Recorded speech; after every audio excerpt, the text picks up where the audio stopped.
ازاي كده بقى كده، أو اللي هو ازاي. عجبكم الفيديو؟ عشان ازاي؟ طب ازاي؟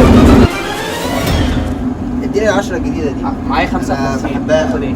هات 5 ماشي. 5 و10. حلو. 10 طبيعية اهي مفيهاش أي حاجة.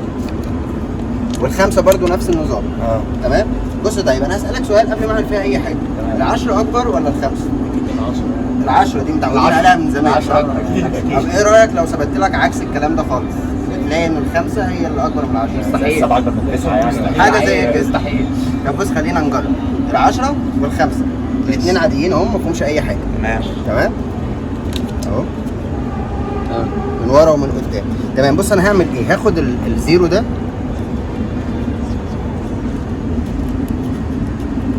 تلاقيه اختفى من على 10. ايه ده؟ ازاي؟ ال10 بقت جنيه.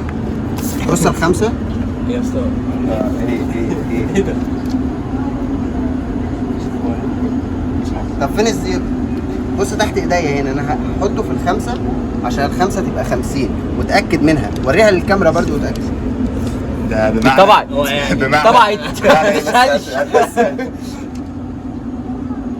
انا عايز افهم بس ازاي كده بقى كده، او اللي هو ازاي كده ال10 اكبر ولا يا الخمسة؟ عم ده خمسة. 5 صح؟ ازاي؟ استنى انا مش هتستنى انا هو يا عم. ازاي؟ ازاي دي اللعبة بقى. خدعة. خفة يد كيف دي تقدر تخليها معاك تذكار لو حابب. بس انت مش زعلان ان انا خليتها جنيه. لا زعلان. زعلان اكيد. الزيرو بتاعك في الخمسة هو. خلاص دي بقت 50 اصرفها 50 اصرفها 50. ما والله عجبكم الفيديو؟ انا عايز افهم حاجه بس. طبعا مش شوف بس 50 ازاي؟ 50 ايه؟ سبعة جنيه. الزيرو ده بيتحرك؟ لا ما بيتحركش يا جدعان، هو ثابت والله. ثابت. طب ازاي؟ مش يا اسطى قبل ما تمشي انا عايز الزيرو بتاعي. انا عايز افهم برضه. لا اله الا الله. ممكن تعلم علي؟ كنت على الخمسة. طيب خليها معاك.